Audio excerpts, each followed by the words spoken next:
और इस वक्त बड़ी खबर उत्तर प्रदेश से, बीजेपी ने अपना यूपी के लिए घोषणा पत्र जारी कर दिया है। अमित शाह इस वक्त प्रेस कॉन्फ्रेंस को संबोधित कर रहे हैं। माध्यम से और बहुत सारे ढेर सारे पत्रों के माध्यम से। इसके अलावा भी परिवर्तन यात्रा प्रदेश भर में 16,000 किलोमीटर और 192 दिन तक लगभग 5,000 छोटी मोटी सभाएं कर चली और जनता से सीधा संवाद किया।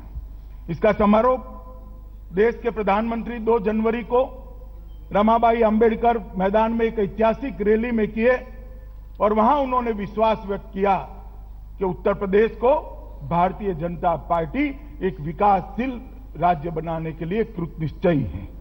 मित्रों, उत्तर प्रदेश का जब चुनाव हो रहा है उस वक्त मैं हमारे संकल्प पत्र के मुद्दों पर आने से पहले थोड़ी बात बताना चाहता हूं। मित्रों, 15 साल से उत्तर प्रदेश में सपा बसपा सपा की सरकारें चली। 15 साल किसी व्यक्ति के जीवन में बहुत बड़ा समय होता है, किसी प्रांत के प्रदेश के जीवन में भी बहुत बड़ा समय होता है। और इसी 15 साल के कालखंड के अंदर देश भर में कई प्रदेश ऐसे हैं जो उत्तर प्रदेश से भी पिछड़े हुए थे और वो बहुत आगे निकल गए, मगर विकास की रेस में उत्तर प्रदेश बहुत पिछड़ गया। 15 साल पहले, लगभग 17-18 साल पहले एक बीमारू राज्य का फेज शुरू हुआ था। बिहार, मध्य प्रदेश, राजस्थान और उत्तर प्रदेश, ये चारों राज्य जो विकास की दृष्टि से पिछड़े हुए थे, उनको बीमारू राज्य के फेज में किसी व्यक्ति ने ढाला और कहा कि जब तक बीमारू राज्यों का विकास नहीं होता, देश का विकास संभव नहीं है। हमें राजस्थान में मौका मिला, आज राजस्थान बीमारू राज्य की सूची से बाहर है। हमें मध्य प्रदेश में मौका मिला, मध्य प्रदेश आज बीमारू राज्य की सूची के बाहर है। हमें छत्तीसगढ़ में मौका मिला, जो मध्य प्रदेश का हिस्सा था, वो भी आज बीमारू राज्य की सूची के बाहर है। हमें जब तक बिहार में मौका मिला, हमने बहुत प्रयास किया और मैं आप सबके माध्यम से उत्तर प्रदेश की जनता को कहना चाहता हूं, एक मौका भारतीय जनता पार्टी को दीजिए। हम उत्तर प्रदेश को बीमारू राज्य की सूची से 5 ही साल में बाहर निकालकर देश का एक बहुत प्रगतिशील राज्य बनाने के लिए कृतनिश्चयी है। हमने कर दिखाया है। 2014 का जनादेश देश की संसदीय इतिहास के अंदर ऐतिहासिक जनादेश है। 30 साल के बाद देश की जनता ने किसी एक पार्टी को पूर्ण बहुमत दिया और आजादी के बाद पहली बार कांग्रेस के अलावे किसी पार्टी को पूर्ण बहुमत देने का काम किया और प्रधानमंत्री नरेंद्र मोदी जी के नेतृत्व में एक सरकार वहां पर बनी। मित्रों, मुझे कहने में कोई झिझक नहीं है, भारतीय जनता पार्टी के अध्यक्ष के नाते मैं हृदय से आज इस प्रेस वार्ता के माध्यम से पूरी उत्तर प्रदेश की जनता का धन्यवाद करना चाहता हूं। अगर उत्तर प्रदेश की जनता 80 में से 73 सीट भारतीय जनता पार्टी को न देती तो हमारी पूर्ण बहुमत की सरकार संभव नहीं थी। भारतीय जनता पार्टी के कार्यकर्ताओं को उत्तर प्रदेश की जनता ने बहुत मन खोलकर आशीर्वाद दिया, मगर फिर भी केंद्र में सरकार होने के बावजूद भी भारतीय जनता पार्टी उत्तर प्रदेश के लिए कुछ ज्यादा नहीं कर सकती है। मोदी जी स्वयं यहां से सांसद है, सारी योजनाएं बनी है, बजट उपलब्ध है, योजनाओं का तांता लगा हुआ है। हर 15 दिन में एक योजना बनाकर केंद्र सरकार नीचे भेजती है, मगर यूपी सरकार जो है वो योजनाओं को नीचे पहुंचने नहीं देती है। जब तक लखनऊ में बैठी हुई सरकार का परिवर्तन नहीं होता, अकेली केंद्र सरकार उत्तर प्रदेश का विकास नहीं कर सकती, क्योंकि बुनियादी जो काम है, लोगों के रोजमर्रा के काम है, चाहे वो शिक्षा हो, चाहे शुद्ध पीने का पानी हो, चाहे गटर व्यवस्था हो, चाहे कानून व्यवस्था हो, चाहे बिजली हो, ये स्वास्थ्य हो, ये सारे काम हमारे संविधान ने राज्यों के जिम्मे किए हैं। मित्रों, इसलिए जब तक यहां पर एक विकास करने वाली सरकार नहीं होती, उत्तर प्रदेश का विकास नहीं होता। बहुत सारे ऐसे उदाहरण हैं, मैं लंबी बात नहीं करना चाहता, 2-3 की बातें कहना चाहता हूं। हमारी सरकार बनने के बाद हर साल यूपीए सरकार से हमने उत्तर प्रदेश में 1 लाख करोड़ रुपया ज्यादा भेजा है। मित्रों, 1 लाख करोड़ रुपया, मगर जमीनी कोई परिवर्तन दिखाई नहीं पड़ता। 2.5 साल में 2.5 लाख करोड़ रुपया ज्यादा हमने भेजा है। मैं पूछना चाहता हूं श्रीमान अखिलेश जी से कि वो पैसा कहां गया? क्यों गांव की व्यवस्था नहीं सुधरती? क्यों रोड नहीं सुधरते हैं? क्यों 24 घंटा बिजली नहीं आती है? क्यों स्वास्थ्य सेवाएं नहीं सुधरी हैं? क्यों हर शाला में शिक्षक नहीं होता है? हर शिक्षक के लिए कमरा क्यों नहीं बना है? ये सारे सवालों के जवाब अखिलेश जी आपको देने पड़ेंगे। गठबंधन कर कर उत्तर प्रदेश की जनता की आंख में आप धूल नहीं झोंक सकते। उत्तर प्रदेश के अंदर कानून और व्यवस्था की जो स्थिति है वो देश में सबसे बदतर स्थिति उत्तर प्रदेश के अंदर है। गांव गांव के अंदर सत्ताधारी पार्टी के गुंडों ने जमीन हथियाई हुई है। महिलाएं सुरक्षित नहीं है। बुलंदशहर जैसी शर्मनाक घटनाएं होती है। मथुरा कांड जैसी घटनाएं होती हैं। खनन माफिया, रोड माफिया, कई प्रकार के माफिया आज उत्तर प्रदेश की जनता को त्रस्त किए हुए हैं। इसका जवाब अखिलेश जी ने उत्तर प्रदेश की जनता को देना पड़ेगा। मित्रों, पश्चिम के क्षेत्र में पलायन का मुद्दा हो या थाने में एफआईआर दर्ज कराने की बात हो, कोई सरकार अगर वोट बैंक की राजनीति के कारण तुष्टीकरण कर कर चलती है तो वह सरकार सब नागरिकों को न्याय नहीं दिला सकती है। उत्तर प्रदेश की स्थिति के बारे में मैं बहुत ज्यादा कहना नहीं चाहता। मित्रों, हम एक संकल्प लेकर उत्तर प्रदेश की जनता के सामने आए हैं कि उत्तर प्रदेश 15 साल में बहुत पिछड़ गया है। सपा बसपा बसपा सपा के ये क्रम ने उत्तर प्रदेश को बहुत नीचे डाल दिया है। भारतीय जनता पार्टी एक ऐसी सरकार बनाने के लिए आगे आई है कि जो सरकार 15 साल का खामियाजा 5 ही साल में पूरा कर दे। और अगर ये करना है तो हमारा जो संकल्प पत्र है वो इस तरह से हमने बनाया है, लाखों लोगों के अभिप्राय लेकर, उनकी आकांक्षाओं को जानकर मित्रों, और जिस प्रकार से नरेंद्र भाई देश के प्रधानमंत्री के नाते काम करे हो, उसी तरह से उत्तर प्रदेश उनके नेतृत्व में भारतीय जनता पार्टी की पूर्ण बहुमत वाली सरकार में यहां पर उत्तर प्रदेश का विकास करेगा। मित्रों, नोटबंदी के बाद ये चुनाव होने जा रहा है। हमें भरोसा है कि काले धन पर जिस प्रकार का प्रहार भारतीय जनता पार्टी की सरकार और भारतीय जनता पार्टी के नेता प्रधानमंत्री नरेंद्र मोदी जी ने किया है, उत्तर प्रदेश की जनता भारतीय जनता पार्टी के साथ है। मित्रों, हमारा ट्रैक रिकॉर्ड है। हमने कभी जाति की राजनीति नहीं की, हमने परिवार की राजनीति नहीं की, हमने सिद्धांतों की राजनीति की है, हमने विकास की राजनीति की है। उत्तर प्रदेश की मतगणना होने के साथ ही उत्तर प्रदेश के अंदर जाति की राजनीति का मृत्यु घंट बजने वाला है। उत्तर प्रदेश में परिवारवाद की राजनीति का मृत्यु घंट बजने वाला है और उत्तर प्रदेश में पॉलिटिक्स ऑफ परफॉर्मेंस की शुरुआत होने वाली है। जो जनता का काम करेगा वो उत्तर प्रदेश पर शासन करेगा। ये नए प्रकार की राजनीति का आगाज ये काउंटिंग के साथ होने वाला है। मित्रों, बहुत सारे विचार करने के बाद भारतीय जनता पार्टी ने अपना घोषणा पत्र 9 विभागों में बांटा है। हमारा संकल्प पत्र कृषि विकास का बने आधार, ना गुंडा राज ना भ्रष्टाचार, हर युवा को मिलेगा रोजगार, गरीबी से मुक्ति का सपना साकार, शिक्षा क्षेत्र में गुणवत्ता का विस्तार, बुनियादी विकास मजबूत आधार, विकसित उद्योग, सुगम व्यापार, सशक्त नारी, समान अधिकार, स्वस्थ हो हर घर हर परिवार। ये 9 मुद्दों में हमने इस हमारे संकल्प पत्र को बांटा है। बहुत लंबी सूची है, इसके कुछ मुद्दे मैं आपके सामने बताना चाहता हूं। मित्रों, उत्तर प्रदेश का किसान बहुत खराब हालत से गुजर रहा है। उत्तर प्रदेश के किसान को अगर एक लंबी छलांग लगानी है, कृषि विकास दर को 10% से आगे ले जाना है, तो उसको एक प्लेटफॉर्म देना पड़ेगा, इसकी मदद करनी पड़ेगी। इसलिए भारतीय जनता पार्टी ने तय किया है कि आने वाली सरकार उत्तर प्रदेश के सभी लघु एवं सीमांत किसानों का फसली ऋण 100% माफ कर कर उनको एक प्लेटफॉर्म देने का काम करेगी।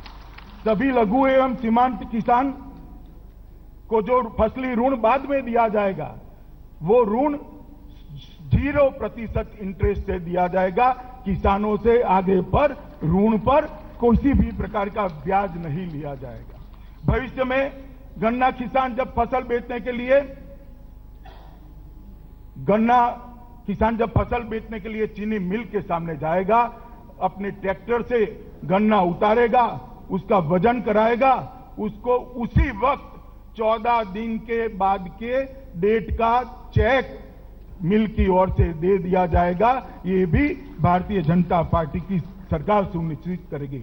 अभी जो 6,000 करोड़ रुपया बकाया है, उसको 120 दिन के भीतर बैंक, कलेक्टर और चीनी मिलों के समन्वय से 120 दिन के अंदर इसका पूर्ण भुगतान करा दिया जाएगा। भूमिहीन कृषि मजदूरों को 2 लाख रुपए का बीमा बनने वाली सरकार भाजपा सरकार देगी। सरकार, अभी जो सरकार है, चाहे वो सपा की है, बसपा की हो, भाजपा की सरकार जाने के बाद किसान का धान किसी ने नहीं खरीदा। हम उत्तर प्रदेश के किसानों को आश्वस्त करना चाहते हैं मित्रों कि 1-1 किलो उन्होंने अपनी जमीन से पकाया हुआ धान उत्तर प्रदेश की सरकार समर्थन मूल्य से 100% खरीद कर लेगी। धान के लिए किसान को शोषित नहीं होना पड़ेगा। मित्रों, एक 20,000 करोड़ के फंड के साथ मुख्यमंत्री कृषि सिंचाई फंड की शुरुआत करी जाएगी और उसमें बुंदेलखंड को हम विशेष प्रायोरिटी देंगे।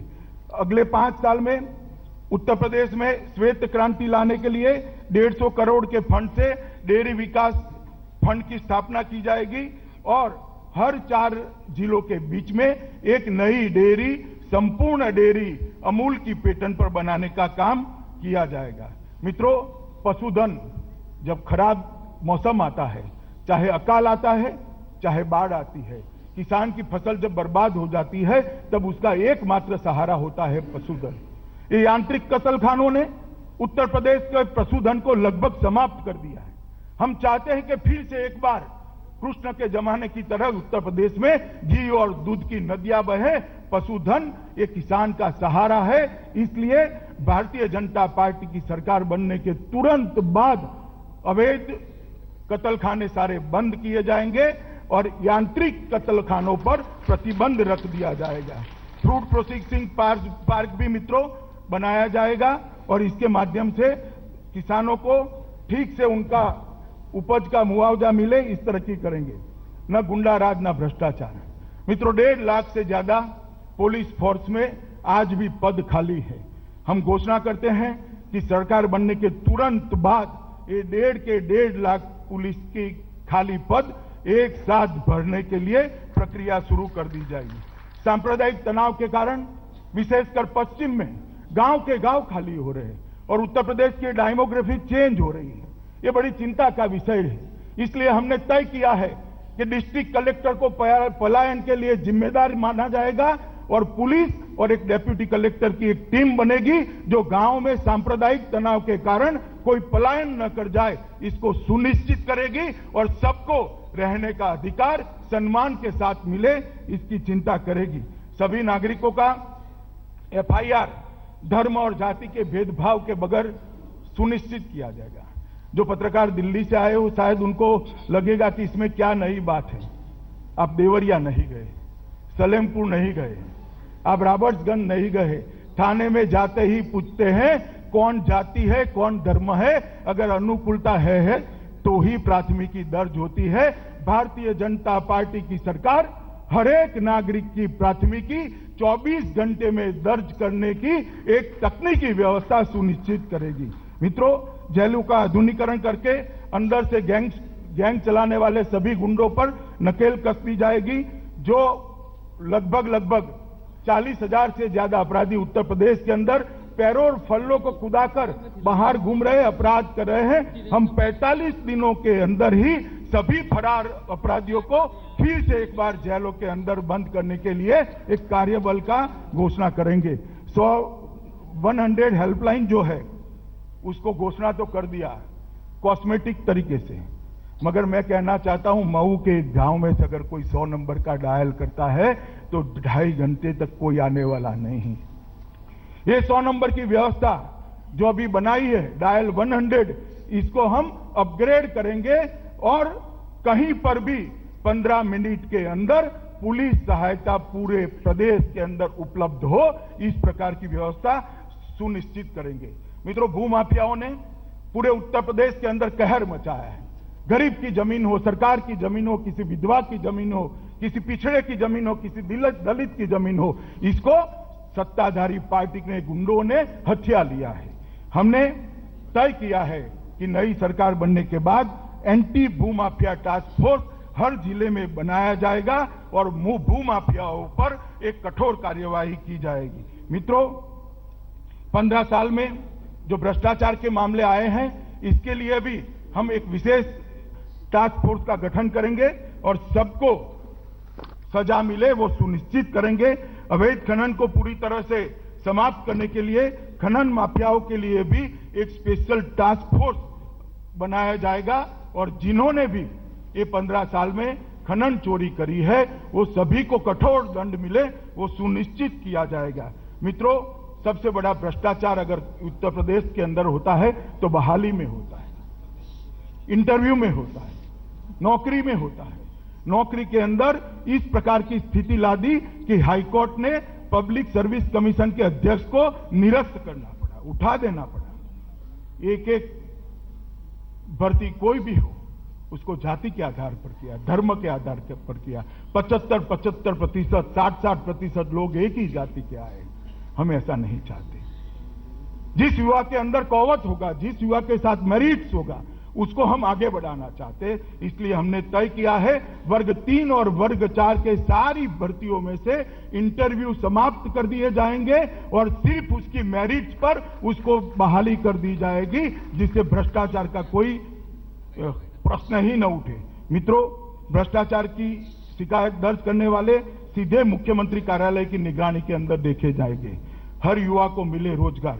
अगले 5 साल में हम 70 लाख रोजगार एवं स्वरोजगार के अवसर पैदा करने का उत्तर प्रदेश की जनता को वादा कहते हैं। मित्रों, उत्तर प्रदेश में स्थापित हर उद्योग में 90% नौकरी उत्तर प्रदेश के ही युवा को मिले, ये हम सुनिश्चित करते हैं।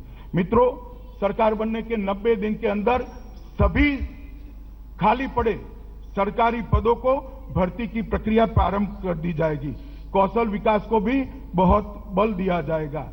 1000 करोड़ के शुरुआत से एक स्टार्टअप वेंचर कैपिटल फंड की स्थापना होगी और हम उत्तर प्रदेश के युवाओं को एक स्टार्टअप के लिए एक बड़ा प्लेटफॉर्म उसके माध्यम से मित्रों देना चाहते हैं। मित्रों, अभी जो लैपटॉप दिया है उसमें भी जाति और धर्म के आधार पर बहुत भेदभाव किया गया है। हम युवाओं को लैपटॉप को तो देंगे, मगर इसमें सबका साथ सबका विकास की तरह हर व्यक्ति को लैपटॉप मिल पाए, ये सुनिश्चित करेंगे और 1 साल के लिए 1 GB इंटरनेट की सुविधा भी उसके साथ मुफ्त में सरकार की ओर से दी जाएगी। मित्रों, शिक्षा में गुणवत्ता का विस्तार।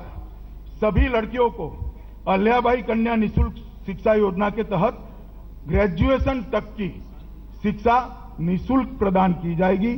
सभी लड़कों को 12वीं कक्षा तक की शिक्षा निःशुल्क प्रदान की जाएगी और अगर 50% से ज्यादा मार्क लाते हैं तो लड़कों को भी 50% से ज्यादा मार्क लाने वाले लड़कों को ग्रेजुएट तक की शिक्षा निःशुल्क प्रदान की जाएगी। मित्रों, गरीब परिवारों के मेधावी छात्रों के लिए 500 करोड़ का एक बाबा साहेब आंबेडकर छात्रवृत्ति कोष बनाया जाएगा, जो गरीब, पिछड़े और दलित बच्चों को आगे पढ़ने की सुविधा देगा। उत्तर प्रदेश में 10 नए अंतर्राष्ट्रीय स्तर के विश्वविद्यालय बनाए जाएंगे। हर कॉलेज में एक इंजीनियरिंग या तो पॉलिटेक्निक कॉलेज की शुरुआत की जाएगी। सभी कॉलेजों में और विश्वविद्यालयों में मुफ्त वाईफाई की सुविधा नई सरकार की ओर से दी जाएगी। प्रदेश के सभी शिक्षा मित्रों की रोजगार की जो समस्या है और जो प्रश्न अभी कानूनी पचड़े में पड़ा है, सरकार बनने के 3 महीने के अंदर शिक्षा मित्रों के प्रश्न को ये भारतीय जनता पार्टी की बनने वाली सरकार हल कर देगी और उत्तर प्रदेश में हम महामना मदन मोहन मालवीय संस्कृत विश्वविद्यालय की भी स्थापना करेंगे। मित्रों, गरीबी से मुक्ति का सपना साकार। प्रदेश के सभी गरीबों तक बिना जाति और धर्म के भेदभाव से एक गरीब कल्याण कार्ड दिया जाएगा। ये मल्टीपर्पज कार्ड गरीबी के खिलाफ लड़ाई में इनके काम आएगा। मित्रों, स्वास्थ्य सुविधाएं उसी कार्ड से कैशलेस प्राप्त हो पाएगी। गरीब कल्याण कार्ड के जरिए 1 करोड़ से अधिक गरीब परिवारों को बिजली, पानी और शौचालय के साथ पक्के मकानों के निर्माण के लिए 6 लाख तक का आवासीय ऋण रियायती दरों से सरकार की ओर से दिया जाएगा और सभी असंगठित श्रमिकों को, ठेला गाड़ी चलाने वाला, दुकान होटल में काम करने वाला, रेकड़ी चलाने वाला, हलवाई, फुटपाथ पर काम करने वाला, रिक्शा चालक, इस प्रकार के सभी असंगठित मजदूरों को 2 लाख तक का बीमा कवच सरकार की ओर से दिया जाएगा। बुनियादी विकास, मित्रों, प्रदेश के हर घर में हम 5 साल के अंदर 24 घंटा बिजली पहुंचाने का वचन उत्तर प्रदेश की जनता को देते हैं। हमने कर कर दिखाया। आप आज जाकर आइए, गुजरात में, मध्य प्रदेश में, छत्तीसगढ़ में हर घर में 24 घंटा बिजली पहुंचाने का काम भारतीय जनता पार्टी की जहां जहां सरकारें हैं वहां हमने समाप्त कर दिया है। मोदी जी ने तय किया है कि 2019 के पहले एक भी गांव ऐसा नहीं होगा जहां पर बिजली नहीं पहुंची होगी और उत्तर प्रदेश की नई सरकार एक भी घर ऐसा नहीं छोड़ेगी जहां पर बिजली नहीं पहुंची होगी। सभी गरीब घरों को बिजली की पहली 100 यूनिट 3 रुपया प्रति यूनिट की रियायत दर पर दी जाएगी। पाइप कनेक्शन के माध्यम से सभी घरों में स्वच्छ पेयजल पहुंचाने का एक मिशन भी हम शुरू करेंगे। अगले 5 साल में प्रदेश के सभी घरों में शौचालय भी पहुंचाने का हम लक्ष्य रखते हैं।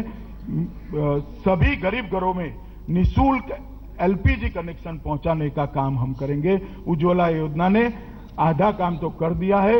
नई सरकार उत्तर प्रदेश की जनता के आशीर्वाद से जो बनेगी, ये हर घर में एलपीजी पहुंचाने का काम कर देगी और शहर में पाइप के माध्यम से पीएनजी रसोई गैस पहुंचाने का काम भी हम करेंगे। गांवों के लिए मिनी बस सेवा कर हर गांव को तहसील सेंटर के साथ जोड़ा गया जाएगा।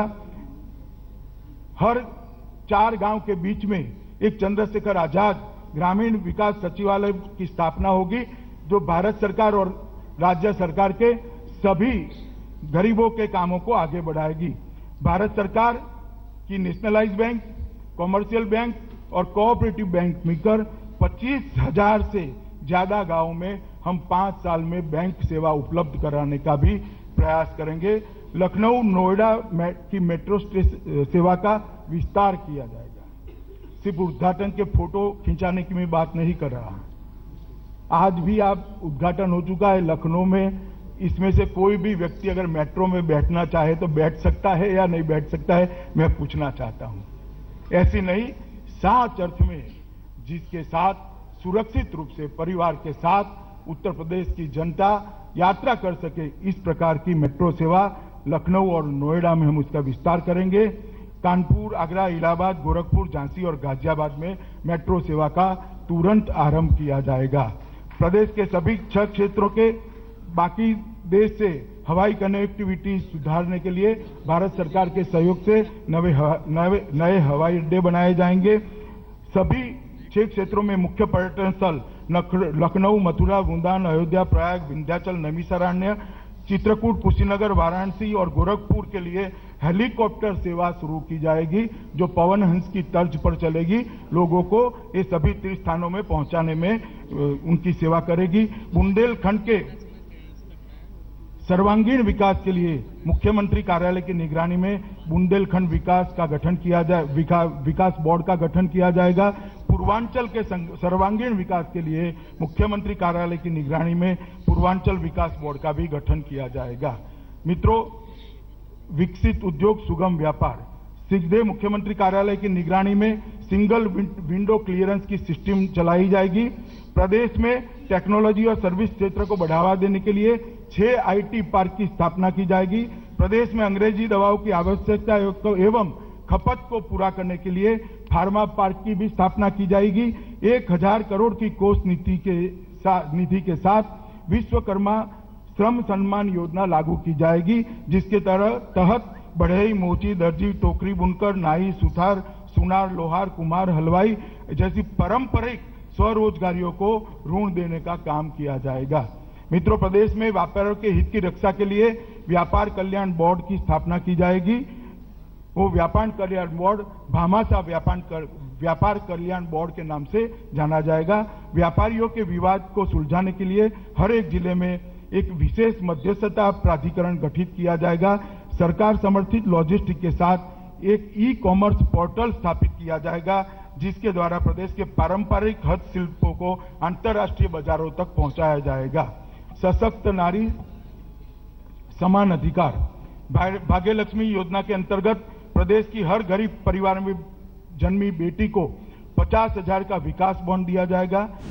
जो बीजेपी का घोषणा पत्र जारी कर रहे हैं अभी भी संबोधित कर रहे हैं। सर्वोच्च स्थान पर बिठाकर न केवल उत्तर प्रदेश के देश के विकास दर में भी कंट्रीब्यूशन करेगी। जब तक उत्तर प्रदेश का विकास नहीं होता, जब तक उत्तर प्रदेश का डबल डिजिट ग्रोथ रेट नहीं होता, देश का डबल डिजिट ग्रोथ रेट होना असंभव है। इसलिए देश के विकास के लिए भी उत्तर प्रदेश का विकास बहुत जरूरी है। मैं मानता हूं उत्तर प्रदेश की जनता के हर वर्ग की समस्याओं को हमने सुना है, उसको समझा है। इसके समाधान के लिए हमारे तज्ञों ने बहुत सारा परिश्रम किया है और एक योजनाओं के गुलदस्ते के साथ हम उत्तर प्रदेश की जनता के सामने जा रहे हैं। मित्रों, मैं आशा करता हूं इस संकल्प पत्र को उत्तर प्रदेश की 20 करोड़ से ज्यादा जनता का आशीर्वाद मिलेगा और भारतीय जनता पार्टी 300 से ज्यादा सीट पाकर यहां पर एक मजबूत सरकार बनाएगी, जो उत्तर प्रदेश को विकास के मामले में देश में सर्वोच्च स्थान पर ले जाएगी। धन्यवाद। धन्यवाद अध्यक्ष महोदय।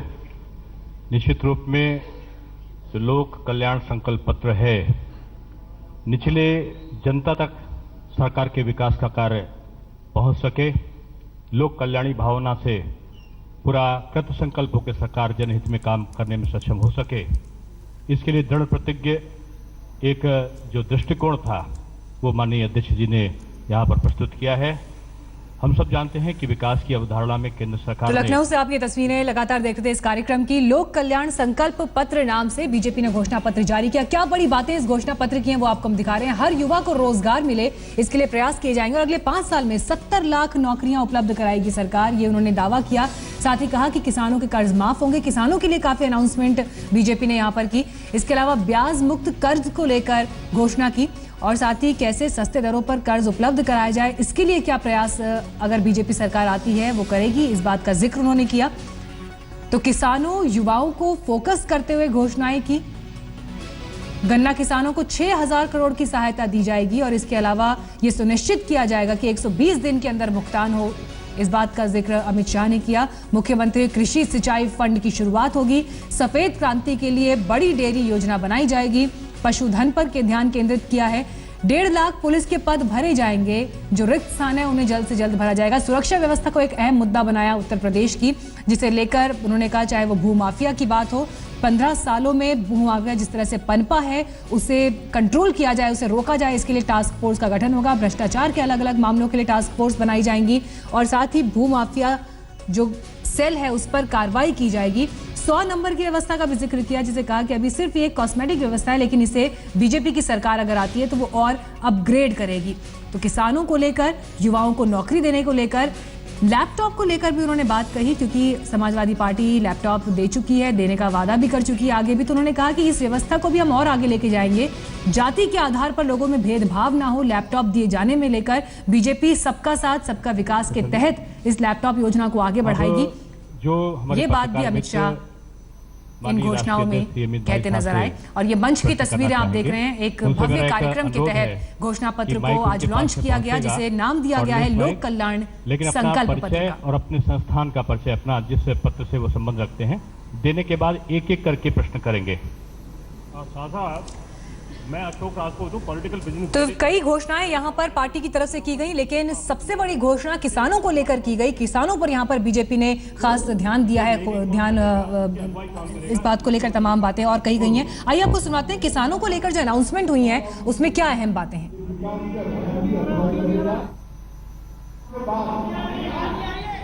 बहुत खराब हालत से गुजर रहा है उत्तर प्रदेश के किसान को। अगर एक लंबी छलांग लगानी है, कृषि विकास दर को 10% से आगे ले जाना है, तो उसको एक प्लेटफॉर्म देना पड़ेगा, इसकी मदद करनी पड़ेगी। इसलिए भारतीय जनता पार्टी ने तय किया है कि आने वाली सरकार उत्तर प्रदेश के सभी लघु एवं सीमांत किसानों का फसली ऋण 100% माफ कर उनको एक प्लेटफॉर्म देने का काम करेगी। सभी लघु एवं सीमांत किसान को जो फसली ऋण बाद में दिया जाएगा, वो ऋण 0% इंटरेस्ट से दिया जाएगा। किसानों से आगे पर ऋण पर किसी भी प्रकार का ब्याज नहीं लिया जाएगा। भविष्य में गन्ना किसान जब फसल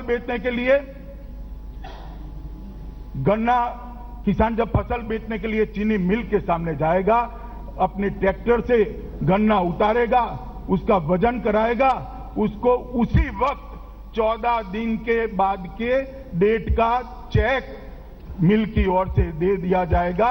ये भी भारतीय जनता पार्टी की सरकार सुनिश्चित की है। बीजेपी ने क्या ग्राउंड फाइंडिंग है और कितने वेस्टर्न यूपी के कितने टाउन में ये प्रॉब्लम है जो पलायन की, इसको आप बता दें। मित्रों, एक नक्कर वास्तविकता है कि पलायन हो रहा है। इसमें रिसर्च करने की जरूरत नहीं है। आप भी पश्चिमी उत्तर प्रदेश में चले जाइए, आपको भी मालूम पड़ जाएगा। उसी वक्त मैंने कहा था अखिलेश जी इस पर श्वेत पत्र जारी करें, मगर सपा सरकार ने श्वेत पत्र जारी नहीं किया। और हम आने के बाद श्वेत पत्र जरूर जारी करेंगे कि कितना पलायन हुआ है और किस तरह से उसको रोका जाए। अमित जी, मैं कुणाल दी रीजनल मीडिया से। मेरा सवाल है कि बिहार चुनाव में हमने देखा था कि किस तरीके से महागठबंधन आपके खिलाफ बन गया था, आपकी बढ़ती ताकत को देखकर। यूपी में भी अंतिम समय में बड़े गठबंधन बनाया गया है आपके खिलाफ। आपको लगता है कि फिर से एक बार वोट का जो गणित है उसमें कहीं ना कहीं ये महागठबंधन आप पे हावी पड़े? बिहार का गठबंधन और उत्तर प्रदेश के गठबंधन में बहुत अंतर है।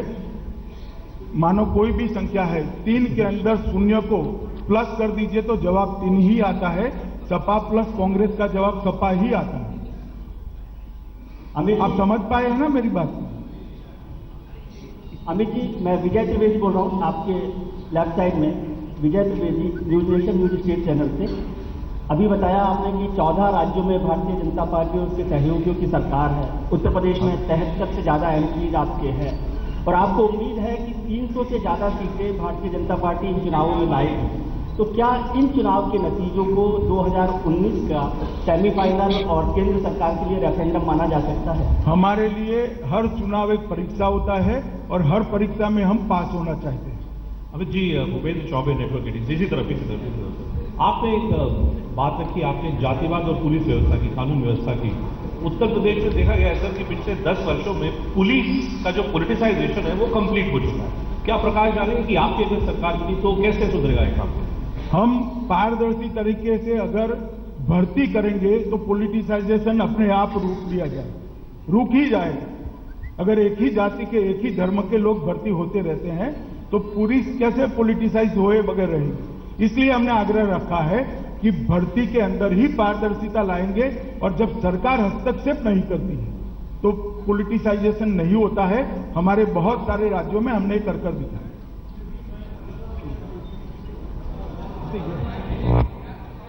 मेरा सवाल आपसे, हमने अभी अपने घोषणा में कहा कि 1 लाख करोड़ रुपए केंद्र सरकार ने, 1 लाख करोड़ रुपया केंद्र सरकार ने यूपी सरकार को भेजा जी। वो योजनाएं दिखी नहीं, धरातल पे उनका उपयोग नहीं हुआ। तो भारतीय जनता पार्टी की सरकार अगर सत्ता में आएगी तो क्या उन जो पैसे इस्तेमाल नहीं हुए हैं या भ्रष्टाचार के भेंट चढ़ चुके हैं उसकी जांच कराएगी सरकार? आएगी। मैंने कहा, आपने शायद सुना नहीं, उस वक्त ध्यान नहीं होगा आपका। सारे भ्रष्टाचार के पर दंडित करने के लिए विशेष टास्क फोर्स बनाने की घोषणा हमने आज ही कर दी। अमित जी, मैं राजकिशोर हूं, एबीपी न्यूज से। मेरा सवाल है राम मंदिर को लेकर, जो आपने कहा है कि संवैधानिक प्रक्रिया के तहत उस पर फिर से राम जन्मभूमि पे मंदिर बनाने का प्रयास करेंगे। तो केंद्र में आपकी सरकार है, उत्तर प्रदेश में अगर सरकार बन जाती है तो वो किस तरीके के प्रयास आगे बढ़ाए जाएंगे, कैसे करेंगे उसको? केंद्र सरकार का और संवैधानिक प्रक्रिया का सहयोग कर अड़ंगा नहीं लगाए। सर, मैं आशुतोष ओझा, सिटी कनेक्शन से। सर, इधर आपकी तरफ। सर, आपका अभी तक का जो भी टिकट का बंटवारा है उत्तर प्रदेश में, वो पूरे उत्तर प्रदेश में जो आपके अपने कार्यकर्ता है वो आपके ही खिलाफ है। आपने 300 सीट का वादा किया है कि हम लिस्ट लेकर के आएंगे। आप जरा बताएंगे कि आप किस तरह से लेके आएंगे, क्योंकि पिछले 2-3 दिनों से माननीय श्री केशव प्रसाद मौर्य जी का विरोध। समझ गया, बैठ जाइए, मैं बताता हूँ। आपने शायद पॉलिटिकल पार्टी चलाई नहीं। जब टिकट लेने के लिए झगड़ा होता है तो अच्छे दिन आने वाले होते हैं, तभी झगड़ा होता है। जहां झगड़ा नहीं होता है वहां सब मानते कि हारने वाले हैं भैया। तो हूँ यूएनआई लखनऊ में हूँ। आपने अभी बोला है,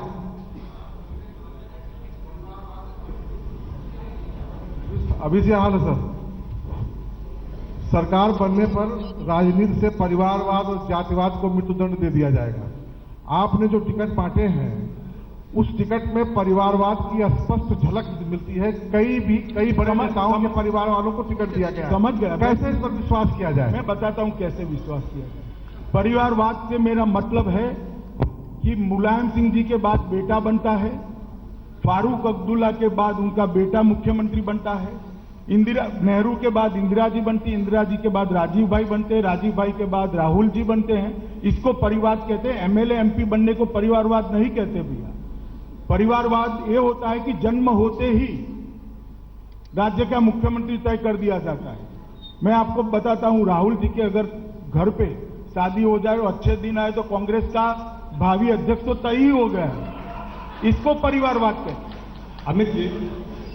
अमित जी मैं नीरज पांडे हूँ यूपी टीवी से। भाजपा का नारा रहा है कि एक इंसान एक विधान, लेकिन ट्रिपल तलाक के मामले में आपने कहा कि हम महिलाओं से पूछ कर कोई निर्णय लेंगे। तो ऐसा नहीं लगता कि आपकी बात में ही दोहरापन है? नहीं, आप दो चीजों को मिक्सअप कर रहे हैं। फैसला कोर्ट ने करना है। राज्य सरकार अभी पार्टी नहीं है।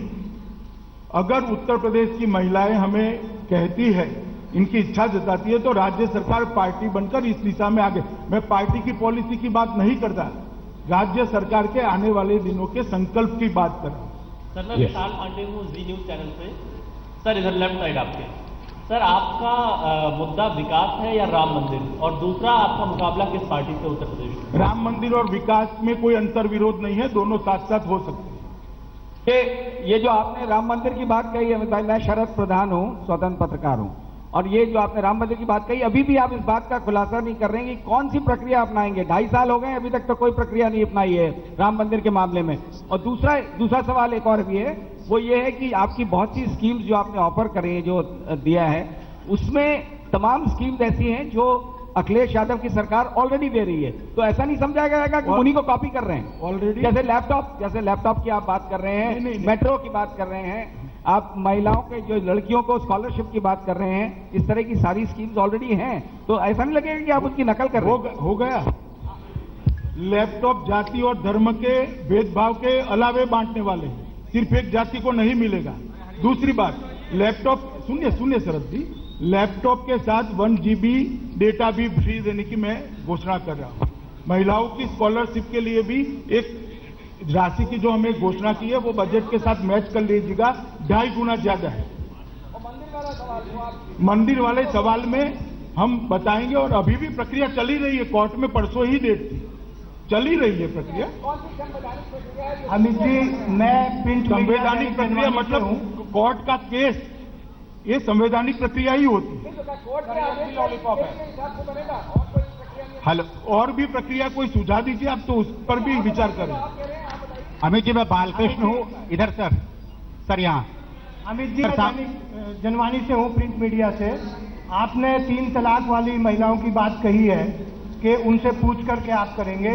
मैं पूछता हूँ, उनके समाज के 20% आबादी है, उनमें से कितने के आपने प्रतिनिधि बनाया है, कितनों को टिकट दिया है, मैं पूछना चाहता हूँ। देखिए, टिकट विनेबिलिटी के आधार पर दिया जाता है, मगर सरकार जब बनती है तो कौन सदस्य है, किसने वोट दिया है, नहीं देखा जाता। हमारी सरकार ऐसे नहीं चलती है सपा बसपा की तरह। जब भारतीय जनता पार्टी की सरकार बनती है तो सबका विकास करती है, सबके हित में काम करती है। इसलिए सोच ही ठीक नहीं है कि जो टिकट दिया है तो ही काम करेंगे। अमित जी, मैं बालकृष्ण हूँ सामने सर, बालकृष्ण आज तक से। आपने घोषणा पत्र में कहा है स्लाउटर हाउसेस बंद किए जाएंगे। लोकसभा के चुनाव प्रचार के दौरान पिंक रिवॉल्यूशन की बहुत बात की गई थी कि पिंक रिवॉल्यूशन है, लेकिन उसके बाद ये सच्चाई सामने आई कि भारत सबसे ज्यादा मीट एक्सपोर्ट करने वाला देश बन गया। आपने कहा स्लाउटर हाउसेस बंद किए जाएंगे, इसका क्या मतलब है, इसको एक्सप्लेन। पिंक रिवॉल्यूशन की बात सब्सिडी के रेफरेंस में की गई थी, और हमारी भारत सरकार बनने के बाद हमने 1 रुपया सब्सिडी बढ़ाई नहीं है, कमी की है। और उत्तर प्रदेश सरकार की मैं अभी बात कर रहा हूं, उत्तर प्रदेश सरकार सभी यांत्रिक कत्लखानों पर प्रतिबंध लगाएगी। सर एक प्रश्न और है, अभी कांग्रेस और समाजवादी पार्टी ने हमेशा इधर दूसरी तरफ सर उन्होंने एक अपना कैंपेन स्लोगन उन्होंने दिया है, यूपी के लड़के बनाम बाहरी, मोदी जी को बाहरी करार दिया गया है, तो इससे आपकी क्या प्रतिक्रिया है? देखिए, हमारा कैंपेन तो ऑलरेडी चलता है, शायद परिवर्तन यात्रा आपके ध्यान पर ही नहीं आई पूरी। 16,000 किलोमीटर, 191 दिन और 5,382 सभाएं कर परिवर्तन यात्रा 10 करोड़ लोगों का संकल्प करिए। जहां तक 2 लड़कों का सवाल है, एक ने प्रदेश को लूटा है, एक ने देश को लूटा है, दोनों मिलकर फिर से लूटने आए हैं। यूपी की जनता उनको यूपी के बाहर करने वाली है। सर, मैं रंजना हूँ ईटीवी से। सर, आप महिलाओं के लिए योजनाओं की बात कर रहे हैं, लेकिन टिकट देने में महिलाओं को इतना कंजूसी क्यों किया है? क्या प्रत्याशी? सभी पार्टियों में सबसे ज्यादा टिकट महिलाओं को भारतीय जनता पार्टी ने दी, लगभग 2 गुना।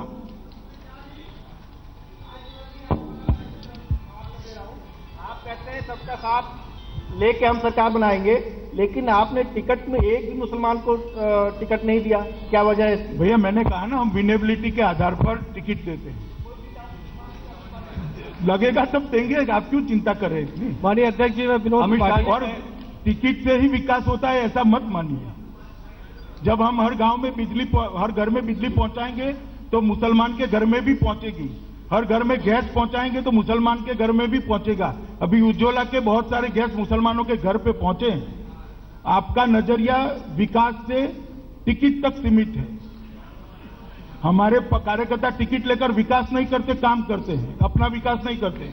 माननीय अध्यक्ष जी, विनोद त्रिपाठी, आप 300 की बात कहते हैं, हम आपको आश्वासन देते हैं कि उत्तर प्रदेश की जनता आपको 311 से ऊपर सीटें देगी। और एक आग्रह है आपसे कि बुंदेलखंड, जो हमारा क्षेत्र भी नहीं है, वहां के किसानों के लिए आप एक नहर का निर्माण अगर करवा देंगे तो वहां के किसान हमें लगता है खुशहाल हो जाएंगे। पानी के लिए, सिंचाई का जो आपन है, अभी मेरे मुख्य बिंदु में नहीं है, मगर हमने वादा किया है कि 90 दिन के अंदर बेन केतवा योजना को चालू कर दिया, इसके काम की शुरुआत की जाएगी। बुंदेलखंड। मैं विजय उपाध्याय हूं, दैनिक भास्कर से। अमित शाह जी, आपके राइट विंग अब तक लेफ्ट विंग चल रहा था। ऐसा है कि अभी आपने कहा लघु और सीमांत किसानों के ऋण को माफ करेंगे, तो ये जरा क्लियर करिए कि स्टेट में सरकार बनने पे राष्ट्रीयकृत बैंकों के भी ऋण माफ हो जाएंगे या सिर्फ कोऑपरेटिव बैंकों और भूमि विकास बैंक के ही ऋण माफ होंगे? सभी बैंकों के ऋण माफ किए। अमित शाह जी, मैं इस तरफ हूँ, आपसे पूछना चाहते हैं कि यूपी में बीजेपी का मुकाबला किससे है? बीएसपी से या समाजवादी पार्टी और कांग्रेस से? अब तो लगता है मुकाबला लगभग समाप्त हो चुका है। हम सरकार बने की दिशा में काफी आगे निकल गए।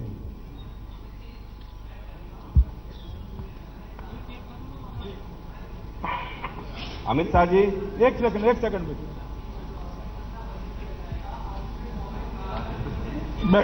बैठ जाओ। अमित शाह जी, एक सेकंड। बजट कितना दिया जाएगा उसका खाका भारतीय जनता पार्टी की ओर से 10 दिन के अंदर ये सारी योजनाओं में आने पैसे सहित कितना बजट लगेगा उसका घोषित कर दिया जाए। अमित शाह जी,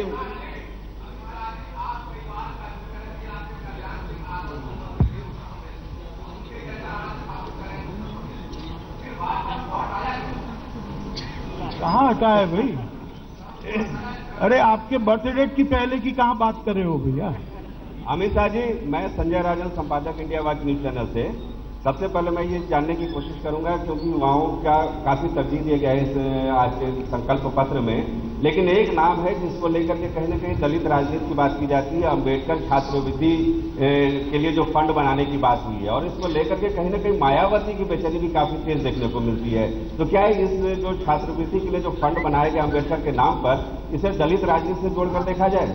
नहीं, अम्बेडकर जी को आप सिर्फ दलितों के साथ जोड़ रहे हैं, वो ही ठीक नहीं। और इसको विशेषकर अम्बेडकर छात्रवृत्ति इसलिए रखा गया है कि विशेषकर गरीब बच्चे दलित समुदाय से आते, पिछड़े समुदाय से आते, और अम्बेडकर जी का पूरा जीवन दलितों और पिछड़ों के उद्धार के लिए समर्पित रहा, इसलिए इसकी स्मृति में जोड़ा गया। हाँ, अमित सर, सबसे बड़ी चीज एक जानना चाहूंगा कि उत्तर प्रदेश में जो अभी वोट दिया गया है टिकट वितरण, उसमें बहुत से नए लोगों प्रत्याशी जो आए हैं उनको तुरंत टिकट दे दिया गया है। पुराने प्रत्याशी को अनदेखा क्यों किया गया? भैया, हमारी पार्टी का काम हम पर छोड़ दो यार। हम आप क्या लिखो वो कहते हैं क्या? इतना तो छोड़ दो भैया। चलिए मित्रों, अब सवाल जनरेट। हेलो, सर सर एक मिनट इधर। मैं मोहम्मद जाहिद, जन मोर्चा से। आपने अभी ये बताया कि 10 करोड़ लोगों से आपने संपर्क किया इंटरनेट और SMS के माध्यम से। फिर आपने ये बताया कि मुस्लिम महिलाओं के लिए तलाक का जो मामला होगा उसमें उनकी रायशुमारी की जाएगी। सर मेरा आपसे अनुरोध है कि आपने एजुकेशन में मुस्लिम बच्चों को क्यों नहीं शामिल किया जो आज ही फटा कपड़ा पहन करके मदरसे में बैठते हैं? नहीं, एजुकेशन के लिए सारे बच्चे शामिल हैं। नहीं तो सर ये जो छात्रवृत्ति है उसमें मुसलमान को नहीं मिलेगा ऐसा नहीं है सर। ये जो तलाक का मामला है तो ऑलरेडी चल रहा है इंडिया लेवल में, फिर आप प्रदेश लेवल में इस मामले को क्यों लेकर के आ रहे हैं? प्रदेश लेवल पे कहां ले आया हूं मैं? तो प्रदेश सरकार सुप्रीम कोर्ट में लेकर जाएगी, ये बताता हूं। देखिए बहुत सारे प्रश्न आ चुके हैं, अगर कोई 1-2 प्रश्न हो उसके बाद अंतिम प्रश्न पूछ लो भैया। Rahul from NDTV। अरे हो गया, पढ़िए भी तो इसको। तो इस वक्त की बड़ी खबर, बीजेपी ने उत्तर प्रदेश के लिए अपना घोषणा पत्र अब से कुछ देर पहले जारी कर दिया। कई घोषणाओं का ऐलान अमित शाह ने किया जिसमें हर वर्ग को उन्होंने शामिल किया, लेकिन अहम बात राम मंदिर को लेकर यह कह गए कि संवैधानिक तरीके से बनाया जाएगा। इस बात का जिक्र भी उन्होंने घोषणा पत्र में किया। कांग्रेस नेता अखिलेश प्रताप सिंह इस वक्त हमारे साथ फोन लाइन पर जुड़ गए हैं। अखिलेश जी, राम मंदिर को लेकर कहा है कि संवैधानिक तरीके से बनाया जाएगा। यूपी में जब भी जिक्र यूपी की राजनीति का होता है, बीजेपी का होता है, तो राम मंदिर एक ऐसा मुद्दा है जो पलट पलट कर वापस आता है। किस तरह से आप देख रहे हैं इस घोषणा को? देखिए, बीजेपी अपना घोषणा पत्र जो घोषित करती है वो झूठ का घोषणा पत्र घोषित करती है। इसके पहले भी लोकसभा के चुनाव में घोषणा पत्र घोषित किया था और कि जो वादे क्या किए थे, अच्छे दिन, 15 लाख, 10 सिर, पाकिस्तान, विदेश नीति, किसानों को 1.5 गुना कृषि उपज, तमाम मुद्दे हैं। क्या हुआ उनका वो जिक्र नहीं करते हैं। जैसे चुनाव खत्म होता है, सत्ता में आते हैं या ना आए, घोषणा पत्र को डस्टबिन में डाल देते हैं। वही हाल यहाँ पे भी है। आप घोषणा पत्र को इसलिए बनाए कि लोगों को गुमराह कर सके।